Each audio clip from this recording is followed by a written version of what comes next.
Hey guys, welcome back to another video. Today I'm just going to go over some of my all-time favorite Criterion Collection releases.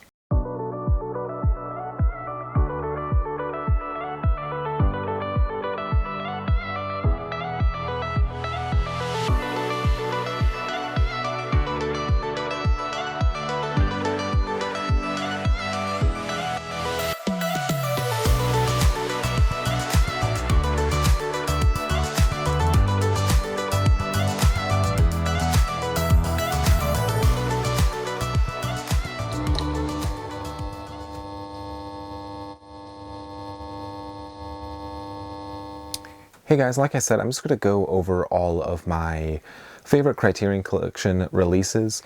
I've not actually seen every single movie within the Criterion Collection, so this list might change a year from now, it might change next week. But right now I'm going to say that these are my favorites that Criterion has released so far. I'm not going to really talk about each movie in particular because I have a lot to go over. So I'm just going to kind of run through them quickly. But I have a few runner-ups, I guess, here. I should also say I'm not going to go in in a particular order of least favorite to favorite or anything like that. I'm just going to go within the spine number order that they are assigned to. So these are ones that I think are really beautiful films. I just don't know if they would be necessarily my favorite releases within the collection, if that makes sense. So starting off, it's 409, and that is Days of Heaven. Definitely check this out if you have not seen it. It's a very beautiful movie. The next one here is 895, and that is David Lynch, The Art Life.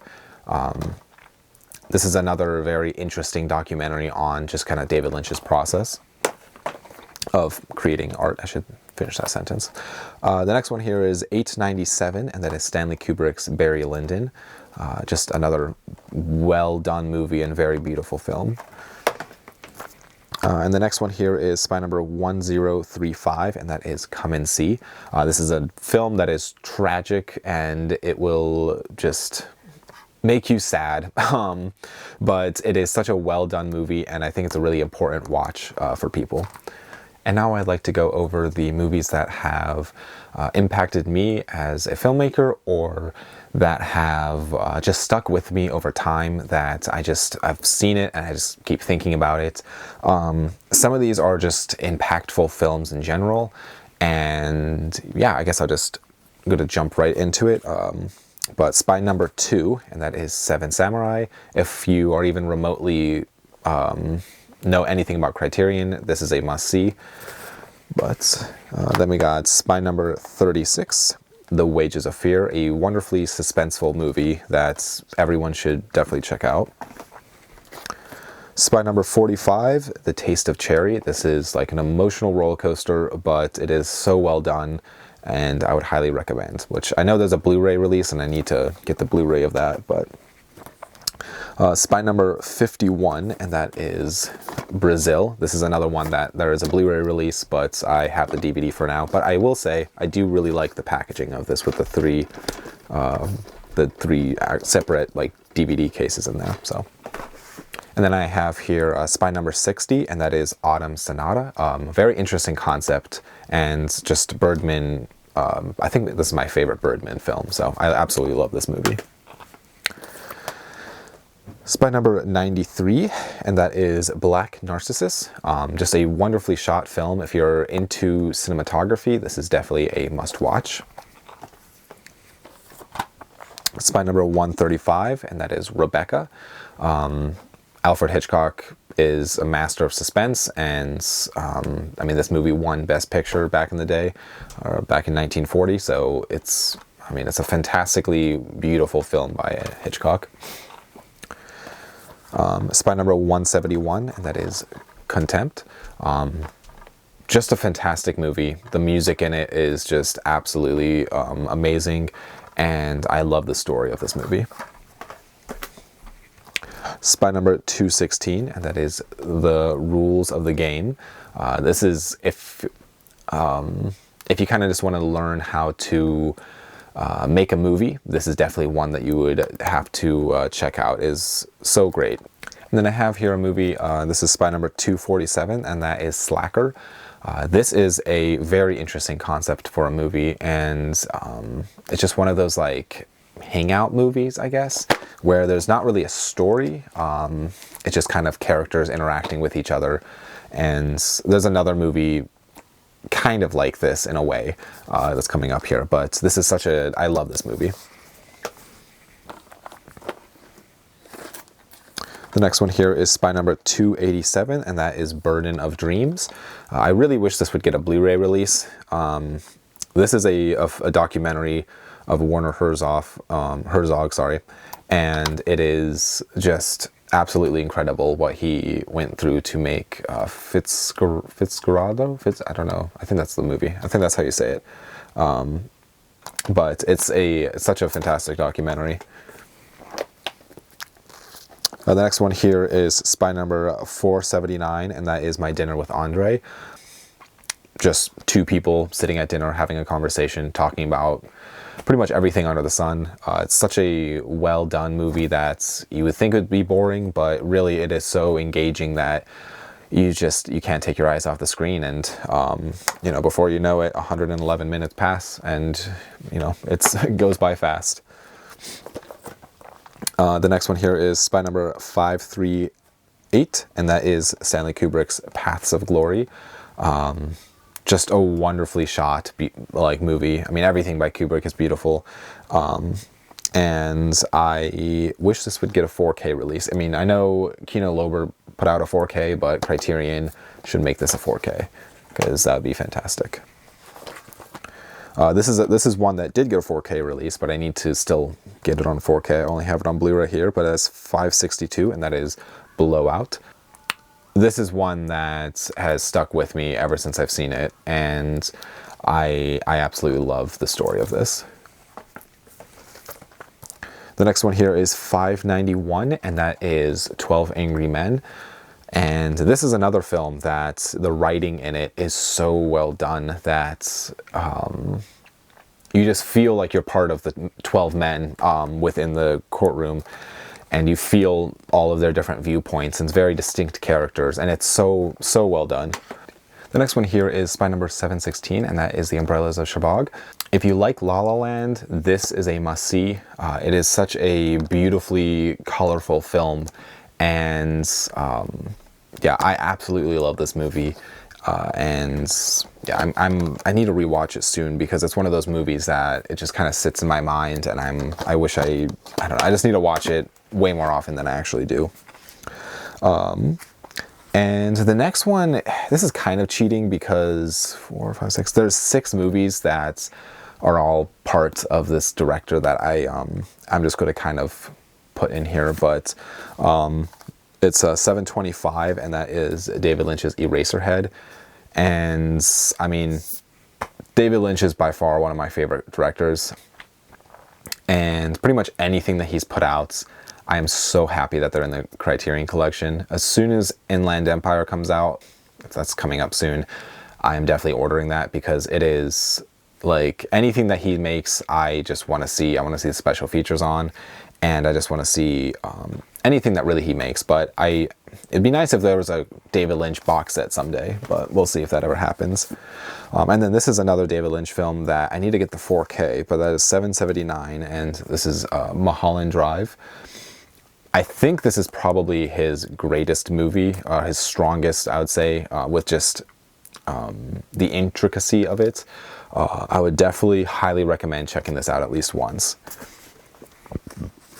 And then this was actually one of the first Criterion box sets that I ever purchased, and that is the Before trilogy. This is one that it's kind of like a hangout movie in a way, where it's basically just two characters just kind of going throughout the night. Well, I should say this is for Before Sunrise, which is two characters going throughout the night and just kind of getting to know each other. And it feels very real. It feels very like a natural like relationship growing. And I mean, so do the, Before Sunset and Before Midnight. Those also feel very like natural and real. And this is directed by Richard Linklater, which is the same director as Slacker. And all of his movies just kind of feel just like he's recording an actual like couple or an actual like situation just in the streets, and it feels very authentic and real, like just a real like situation. So highly, highly, highly recommend checking these movies out. They are fantastic. And the next one here is spy number 888, and that is Stalker. This is another beautiful film that I know, like, people, I've heard it say before that Andrei Tarkovsky is kind of like the Russian Stanley Kubrick, and I would kind of agree with that in the sense of his movies feel like they're in a different world altogether. They just kind of feel like they're their own like universe with Andrei Tarkovsky, and they're all beautifully shot and just wonderfully like thought through. But yeah, I think I like Stalker most out of all of his films. And the next one here is spy number 896, and that is The Lure. I need to get this on Blu-ray. I only have it on DVD, but this is a wild movie. The best way I can describe it is it's a mermaid vampire Polish musical, but also a love story. Like, it is bizarre, but it's so fantastic. It is so weird, and I don't know. It's definitely worth a watch. It's so cool, and yeah, I'm really hoping, I need to get this on Blu-ray. I keep, every sale, I'm like, I should get that, but I never do. This is another David Lynch film. This is spy number 898, and I actually just watched this again the other night, but that's Twin Peaks Fire Walk with Me. I forgot how much I love this movie. I actually watched the missing pieces to this movie, which is like the deleted scenes and extended scenes, for the first time the other night, and it's fantastic. I wish that Criterion kind of got together with David Lynch and made like a director's cut of it, or a director's edition of the movie, where it's, 3 hours long of like every little piece that he could put in, and I think that would be so cool. But this does include the missing pieces on this, which is great. But yeah, this is a very interesting, if you're a fan of Twin Peaks, definitely check this out. It's not quite what you're probably going to be expecting, but it's also fantastic. And this is spy number 977, and that is also David Lynch's Blue Velvet. Sorry there's so many David Lynch films in here. I just feel like everything he's put out is just, it's my favorite. But Blue Velvet is just such a great movie. This was the first David Lynch film I showed to my wife, and she liked it. So it's definitely probably his most, like, I wouldn't say kind of like his most straightforward story in a way, where it's not too out there yet, but it's definitely has the David Lynch touch to it, which I really do enjoy this movie. The next one is another David Lynch. That's spy number 1051. I should have just grouped all the David Lynch movies together, but that is The Elephant Man. This is another movie where David Lynch had to, basically like make people feel sympathy for the monster of the film, and I think he does a very, very good job with it. It's such a tragic story of the Elephant Man, and I mean, everyone like in this movie is just, top of the line acting, and it's so well done with the, nice contrast of the black and white. It feels so real. But I love The Elephant Man. And this is more of a recent one. This actually just got released a few months ago now, I guess. But that is spy number 1152, and that is Lost Highway. This is the 4K release of it. And I actually have not got a chance to watch this on 4K yet, but I love this movie. This definitely is playing into the duality personalities that he kind of really dives into, like in Mulholland Drive or Lost Highway, or really has any of his like later work, especially like Inland Empire, where it's just kind of this like, working with two different personalities within the same character, and it's very interesting. But I love Lost Highway. I think it's one of his more underrated films, but I highly recommend watching pretty much anything David Lynch. But And of course, the last one here is spy number 1161, and that is Wall-E.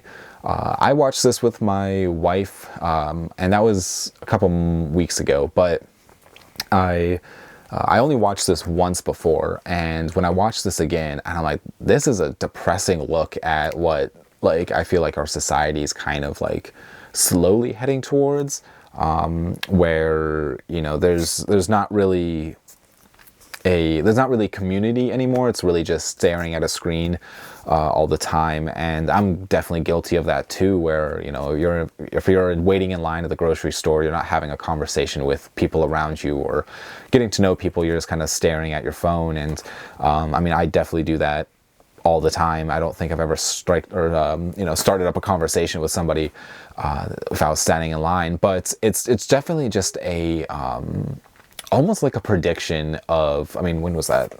This was back in 2008. It's, in a way, it's kind of a prediction of what today's world looks like in some ways. And definitely rewatching it, I didn't realize how many like 2001 references there were, like 2001: A Space Odyssey references there were between like the wheel with the red eye, and there's a few pieces of music throughout the movie that were definitely just inspired by 2001. But that is it. That is my some of my favorite movies within the collection. And like I said, I have not actually seen all of the movies within the Criterion collection. I haven't even seen all the ones I own. So you know, that list may change. I might add more, I might take some off, I don't know. But for now, I'm just going to say those are some of my favorites. But let me know down below if you agree with my list, if there's any you think I should have added, if there's any that you don't think deserve to be within that list. I'm curious, I'm always curious what people will say. But yeah, a quick side note on everything. My last video that I did, the room tour, thank you so much, guys. Thank you for all the comments and all the views and the likes and all the new subscribers. Thank you guys so much. That is truly amazing. I didn't, you know, expect for it to get, right now as I'm recording, I think it's like a little over 6,000 views.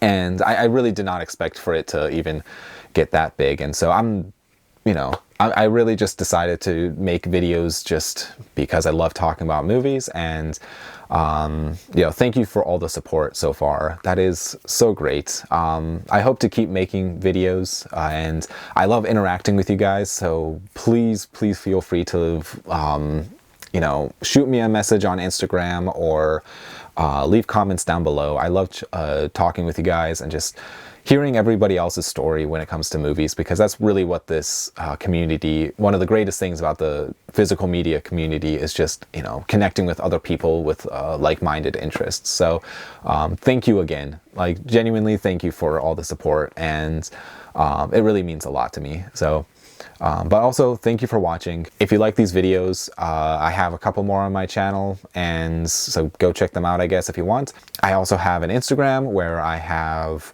I post stuff that I get. I haven't been posting too much recently, but I'm hoping to be posting more recent. So yeah, go check that out too.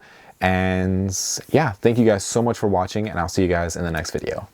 Bye.